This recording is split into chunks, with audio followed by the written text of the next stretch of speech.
Hello students, hope आप सब अच्छे होंगे। मैं आपका फ्रेंड मेंटर गाइड नवीन मिश्रा आप सबका एफएमजी क्लासेस में बहुत बहुत स्वागत करता हूं। तो चलिए कंटिन्यू करते हुए सीक्वेंस एंड सीरीज चैप्टर के क्वेश्चन 13 को करते हैं, एक्सरसाइज 9.2 के। और हम क्लास 11th का क्वेश्चन कर रहे हैं। तो देखिए क्वेश्चन, सबसे पहले स्टेटमेंट देखिए क्या बोल रहा है कि सम ऑफ एन टर्म क्या है, 3n स्क्वायर प्लस 5n है और mth टर्म उसका 164 है। तो बताइए m का वैल्यू क्या होगा। क्वेश्चन समझ में आया। सम ऑफ n टर्म का कुछ एक्सप्रेशन है और बोला जा रहा है कि उसका m टर्म का जो वैल्यू है वो 164 है। तो बताइए m का वैल्यू क्या होगा। तो सब पहला चीज आपको ये ध्यान में रखना होगा कि जब भी इस टाइप का एक्सप्रेशन दे दे और बोले कि सम, तो जब भी आप एक्सप्रेशन देखिए आपको क्या करना है, सम का फॉर्मूला लिखना है, उसके इक्वल टू में इसको लिखना है, इस वैल्यू को, और कोएफिशिएंट को इक्वेट करना है। क्या करना है, कोएफिशिएंट को इक्वेट करना है। देखिए कैसे करते हैं हम। तो सम ऑफ एन टर्म, एपी में सम ऑफ एन टर्म का आपको फॉर्मूला पता है क्या, n/2 फिर 2a plus n minus 1 into D, और ये कितने के बराबर दे रखा है, 3n square plus 5n, 3n square plus 5n। अब आपको करना क्या है इसमें, यहाँ पे देखिए n स्क्वायर है, n है, आप कुछ भी करके इधर भी n स्क्वायर और n के टर्म्स में वैल्यू को ले आइए और दोनों के कोएफिशिएंट को इक्वेट कर दीजिए।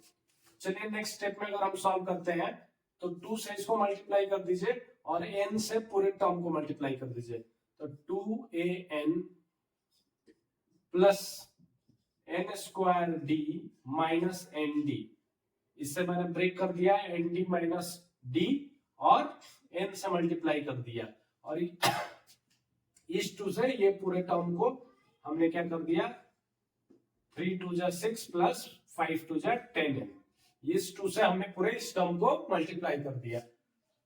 अब देखिए n वाले जो n स्क्वायर वाले हैं उनको एक साथ कर लीजिए। तो यहाँ पे n square D plus n वाले क्या है, 2a minus D into N is equals to 6n square plus 10n। ठीक है। अब देखिए n स्क्वायर डी और यहाँ 6n स्क्वायर, कोएफिशिएंट को आपको क्या करना है, इक्वेट करना है। तो ये n स्क्वायर और इसका कोएफिशिएंट देखिए, दोनों को इक्वेट कर लीजिए। तो यहां से आपको पता चला कि d का वैल्यू कितना आ गया, n square D is equals to 6n square. तो n स्क्वायर कैंसिल, मतलब d का वैल्यू आपको क्या आ गया, 6। एक d का वैल्यू आपको मिल गया। अब 2a minus D, 2a minus D is equals to क्या है, अब ये देखिए n यहाँ पे है, n यहाँ पे है, इसका कोएफिशिएंट कितना है, 10। तो 10 लिख दीजिए। d का वैल्यू ऑलरेडी आपको मिला हुआ है, तो d का वैल्यू यहां से डाल दीजिए। क्या हो जाएगा, 2a माइनस डी का वैल्यू 6 इज इक्वल्स टू 10। तो a का वैल्यू क्या हो जाएगा, 2a इज इक्वल्स टू 6, इधर जाकर 16, और a इज इक्वल्स टू, ये 2 से 8 टाइम्स में चला जाएगा, तो a इज इक्वल्स टू 8। ठीक है। यहाँ पे 2a माइनस डी के बदले में इज इक्वल्स टू कितना, n का कोएफिशिएंट 10।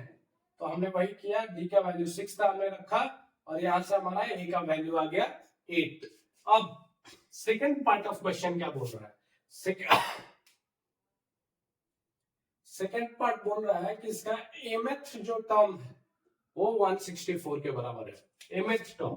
तो हम nth टर्म का फॉर्मूला क्या लिखते थे, a plus n minus 1 into D. वैसे ही अगर mth टर्म पूछ दिया तो mth टर्म क्या हो जाएगा, a plus m minus 1 into D. तो हम क्या करेंगे, जो यहाँ पे रहता है उसी को हम यहाँ पे लिखते हैं। अच्छा, इसका वैल्यू कितना दे रहा है, 164। तो mth term 164 is equals to, a कितना हमें मिला, 8। m हमें निकालना है, यही पूछ रहा हूं ना, वैल्यू ऑफ m, और d कितना मिला हमें, 6। तो 164 minus 8 is equals to m minus 1 into 6। इसमें से देखिए कितना बचा, 14 माइनस 8 6, एंड ये 15 हो जाएगा। इतना divided by 6 is equals to m minus 1। 6 2 जा 12 एंड 6 36 6 6 जा 36, तो 26 m माइनस 1 हो गया। तो m इज इक्वल्स टू क्या हो गया 26 प्लस 1 इज इक्वल्स टू 27। तो m का वैल्यू हमें मिल गया 27। ठीक है, यही क्वेश्चन में पूछ रहा था कि वैल्यू ऑफ m बताइए, तो m का वैल्यू हमें मिल गया 27। ठीक है, तो हमने क्या किया इसमें, हमने कुछ नहीं किया, हमने सिर्फ जो गिवन है उसी को लिखा, उसके इक्वल टू में वो फार्मूला लिखा, और हमने ट्राई किया कि दोनों का कोएफिशिएंट जो है उसको हम इक्वेट करें, उससे हमें a और d का वैल्यू मिल गया। और हमें क्वेश्चन में दिया गया था कि mth टर्म का वैल्यू इतना है, तो बताइए m का वैल्यू क्या होगा। इस तरह a और d का वैल्यू हमने रखने के बाद m का वैल्यू हमें 27 मिला। होप आप सबको समझ में आया होगा। Thank you so much.